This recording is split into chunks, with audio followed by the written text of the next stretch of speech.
மரியாதை செலுத்த வேண்டும். அப்போ இந்த காரியம் ஒரு புறம் இருக்க, இந்த மொர்தெக்காய் ஏன் அப்படி பண்ண அப்படின்னு சொன்னா, இவர் யூத சமூகத்துல யூத குல வழியா வந்ததுனால மோசையினுடைய கட்டளையின்படி யெகோவா தேவனை தவிர யாரையும் என்ன பண்ண மாட்டாங்க, அவங்க வணங்க மாட்டாங்க. யெகோவா தேவனை தவிர யாரையும் என்ன பண்ண மாட்டாங்க, வணங்க மாட்டாங்க. ஒருவேளை இதனாலேயும் என்னவோ தெரியல, மோசையினுடைய அந்த மோசைக் லா, அதாவது மோசையினுடைய நியாய பிரமாணத்தின்படி இந்த மொர்தெக்காய் ஆமானை என்ன பண்ணல, அவர் வணங்காம விட்டாரா என்னன்னு சொல்லி தெரியல கர்த்தருடைய பிள்ளைகளே. ஆனா பாருங்க, காரியம் இங்க மாறுதலாய் முடியுது. இத பார்த்த இந்த ஆமானுக்கு ரொம்ப கோபம் வந்துட்டு எப்படியாச்சும் இவன் யோசிக்கிறான், இந்த மொர்தெக்காய் மேல கை போடுவது லேசான காரியம்.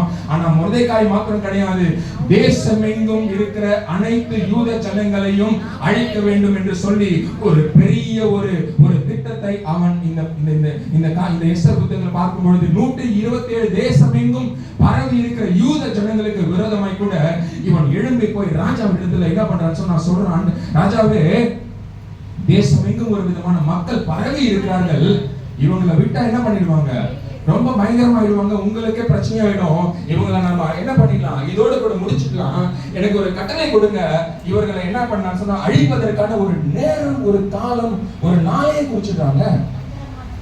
கல்யாணத்துக்கு தான் நம்ம நாள் குறிப்போம், என்கேஜ்மெண்ட்டுக்கு நம்ம நாள் குறிப்போம். புத்தகத்துல இந்த ஆமான் என்ன பண்றான்னு சொன்னா ஒரு கூட்டத்தை அழிப்பதற்காக நாளை என்ன பண்ணிடுறான், போய் குறிச்சிடுறான். இந்த நாள்ல, இந்த தேதியில, இந்த நேரத்துல இந்த ஜனங்கள் எல்லாம் அழிக்கப்பட வேண்டும் சொல்லி ராஜா மோதிரத்தை கழுத்தி கொடுக்குறாரு. நீ போய் வருஷத்துக்கு என்ன பண்ணு போய் பண்ணு. ராஜாவை அப்போ தெரியல, கழட்டி கொடுக்குறாரு. அப்படியே முத்திர மோதிரத்தை கழட்டி கொடுத்த உடனே இவன் என்ன பண்றான்னு சொன்னா, தேசமெங்கும் சூசான் அரண்மனையில் இருந்து இப்போ ஒரு சர்க்குலர், அதாவது ஒரு நோட்டீஸ் போது 127 தேசமெங்கும் இருக்கிற எல்லா யூத ஜனங்களையும் இந்த நாளில இந்த நேரத்துல அவர்கள் அழிக்கப்படுவார்கள் என்று சொல்லி இப்போ எல்லா இடத்திற்கும் ஒரு சர்க்குலர் போது. இதை பார்த்து வாசித்து எல்லா சூசான் அரண்மனையே கலங்கிட்டு என்று சொல்லி வசனம் இருக்கிறது. அல்லேலூயா.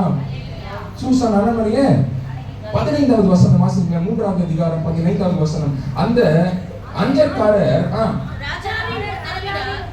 ராஜாவின் உத்தரவினால் இவனமாய் புறப்பட்டு போனார்கள். அந்த கட்டளை சூசான் அரண்மனையில் பிறந்தது. ராஜாவும் ஆமானும் குடிக்கும்படி உட்கார்ந்தார்கள்.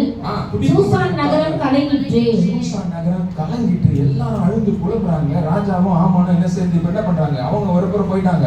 அவங்க கூட நல்லா என்ன சாப்பிட்டு நல்லா குடிச்சு ஜாலியா இருக்கும்படி அவங்க போயிட்டாங்க. ஆனா சூசான் அரண்மனையே கலங்கிட்டு. என்ன தெரியுமா, இந்த அறிக்கையை வாசிச்ச உடனே ஏன்னா இவங்க எல்லாருக்கும் என்ன ஆயிடுச்சு சொன்னா, நாள் குறிக்கப்பட்ட இந்த தேதியில கொஞ்சம் யோசிச்சு பாருங்க, இந்த தேதியில இந்த பட்டணம் முழுவதும் அழிக்கப்பட போகுதுன்னு சொன்னா நம்மளால எப்படி சாப்பிட்டு நம்மளால சந்தோஷமா இருக்க முடியுமா? கவிதை பிள்ளைகளை, அப்படி ஒரு சூழ்நிலையில தான் அந்த தேசம் அன்றைக்கு இருந்தது.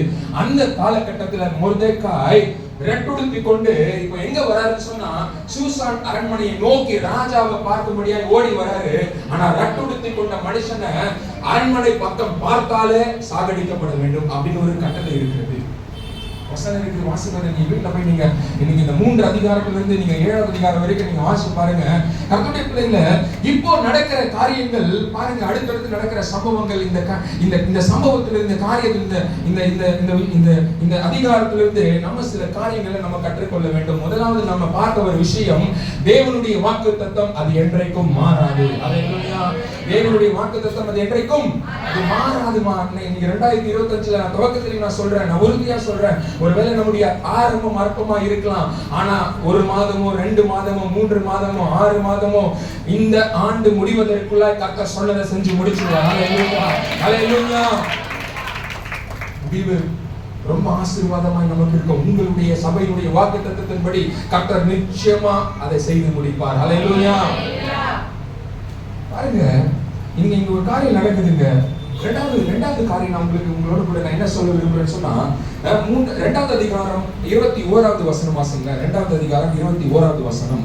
அந்நாட்களில் ராஜாவின் அரண்மனை வாசலில் உட்கார்ந்திருந்த பொழுது வாசல் காக்கிற ராஜாவின் 2 பிரதானிகளாகிய பிக்தானும் தேரேசும்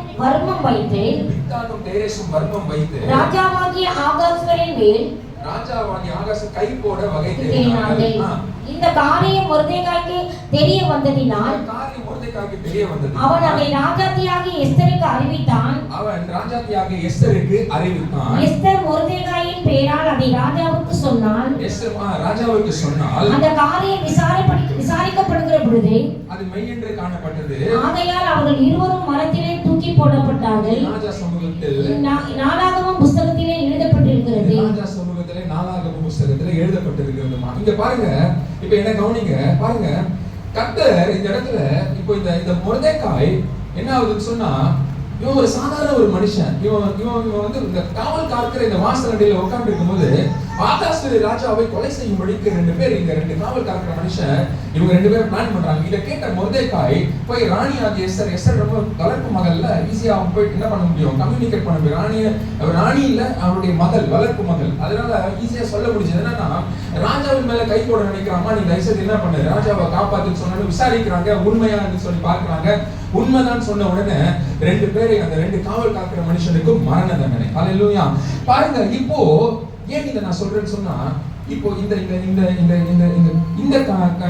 காரியத்தையும் அடுத்து நடக்க போகிற மொர்தெகாய்க்கு நடக்க போகிற காரியத்தை நீங்க கொஞ்சம் ஒப்பிட்டு பார்க்க வேண்டும். இப்போ இந்த ஆமான் வந்து என்ன பண்றாருன்னு சொன்னா, இவருக்கு ரொம்ப கோபம் அதிகமாயிட்டு இருக்குது, பெருமை இருக்கு. என்ன இந்த மனுஷன் என்ன பண்ண மாட்டான், எவ்வளவு நான் பாத்துட்டேன், நான் ஒரு நாளைக்கு 4-5 வாட்டி நான் போயிட்டு வரேன், ஒரு நாள் ஒரு வாட்டி கூட என்ன பண்ண மாட்டான், இவன் எழுதிட்டு எனக்கு என்ன பண்ண மாட்டான், வணக்கம் வைக்க மாட்டான், என்ன நமஸ்கே ஸ்தோத்திரம் பண்ண மாட்டான். இவனை எப்படியாச்சும் என்ன பண்ண, மனைவி கிட்ட போய் சொல்றான். மனைவி வந்து சொல்றாங்க, நீ பேசாம என்ன பண்ணிட்டு ஒரு தூக்கு மரத்தை செஞ்சு நீ ராஜா கிட்ட போய் சொல்லி இவன் என்ன பண்ணிடலாம், நம்ம தூக்குல போட்டுலாம் சொன்ன உடனே மனைவி சொன்னதை கேட்டு தூக்கு மரத்தை ஒண்ணு செஞ்சு அடுத்த நாள் காலையில போயிட்டு இப்ப ராஜா கிட்ட யார் பேசணும், ஆமான் வந்து ராஜா கிட்ட போய் பர்மிஷன் வாங்கணும். நல்லா கவனி.